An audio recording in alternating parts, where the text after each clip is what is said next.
Assalamualaikum warahmatullahi wabarakatuh. Perkenalkan, nama saya Adnila Nadifah, NPM 5020265, Prodi PGSD kelas 4F. Di sini saya akan menjelaskan tentang Problem Based Learning. Pengertian Problem Based Learning, PBL adalah suatu pendekatan yang menggunakan masalah dunia nyata sebagai suatu konteks bagi siswa untuk belajar berpikir kritis dan keterampilan pemecahan masalah, serta untuk memperoleh pengetahuan yang esensial dari mata pelajaran. PBL memiliki gagasan bahwa pembelajaran dapat dicapai jika kegiatan pendidikan dipusatkan pada tugas-tugas atau permasalahan yang autentik, relevan, dan dipresentasikan dalam suatu konteks. Berdasarkan pendapat tersebut, dapat dinyatakan bahwa PBL merupakan sebuah moda pembelajaran alternatif yang dapat diterapkan oleh para pendidik.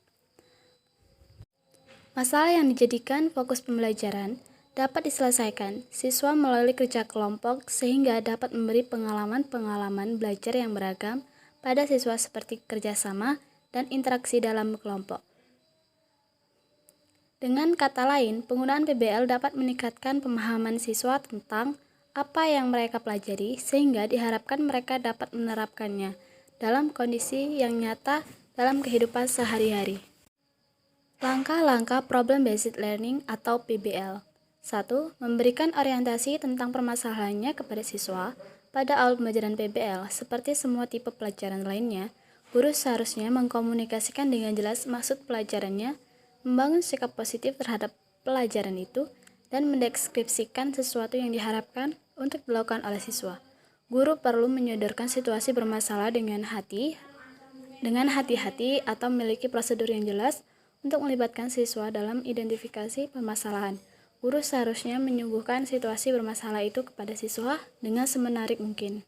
2. Mengorganisasikan siswa untuk meneliti.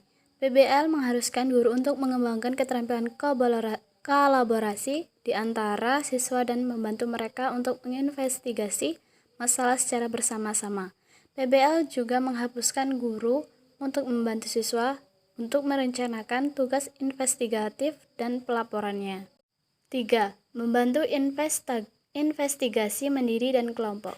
Investigasi yang dilakukan secara mandiri, berpasang-pasangan, atau dalam tim-tim studi kecil adalah inti PBL. Meskipun setiap situasi masalah membuatkan teknik investigatif yang agak berbeda, kebanyakan melibatkan proses pengumpulan data dan eksperimentasi, pembuatan hipotesis dan penjelasan, dan memberikan solusi. 4. Mempresentasikan hasil investigasi kelompok.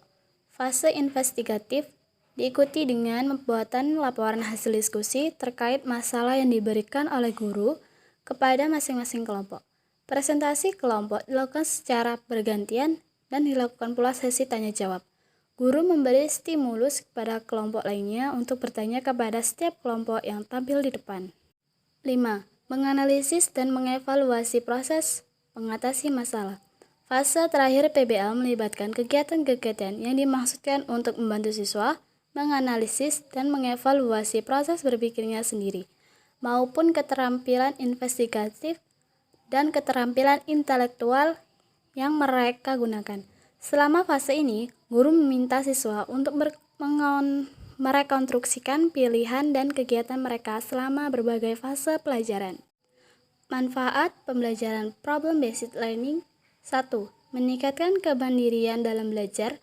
Pendekatan ini mendorong anak-anak untuk berinisiatif dan tanggung jawab untuk pembelajaran mereka sendiri. Saat mereka didorong untuk menggunakan penelitian dan kreativitas, mereka mengembangkan keterampilan yang akan bermanfaat bagi mereka hingga dewasa. 2. Mendorong partisipasi aktif anak dalam belajar. Berbeda dengan pembelajaran tradisional yang cenderung mengharuskan siswa untuk duduk, mendengar, dan mencatat. Pada pendekatan ini, siswa duduk di kursi kemudi. Mereka harus tetap tajam dan menerapkan pemikiran kritis dan berpikir out of the box untuk memecahkan masalah. 3. Mengembangkan keterampilan dalam dunia nyata. Kemampuan yang dikembangkan siswa tidak hanya diterapkan ke dalam satu kelas atau materi pelajaran, tapi juga dapat diterapkan pada sejumlah besar mata pelajaran sekolah serta kehidupan sehari-hari di luar sekolah, mulai dari kepemimpinan hingga kemampuan menyelesaikan masalah dalam konteks kehidupan nyata. 4. Meningkatkan kemampuan kerjasama, beragam aktivitas dalam pendekatan problem-based learning, meminta siswa untuk berkolaborasi dengan teman-teman sekelasnya untuk menemukan solusi. Pendekatan kerjasama ini mendorong anak-anak untuk membangun keterampilan seperti kolaborasi, komunikasi, kompromi, dan mendengarkan. 5. Mendorong penghargaan intrinsik. Penghargaan yang diperoleh dari problem-based learning jauh lebih besar daripada sekedar nilai A. Siswa mendapatkan self-respect dan kepuasan karena mengetahui bahwa ia telah memecahkan teka-teki, menciptakan solusi inovatif, atau membuat produk yang nyata.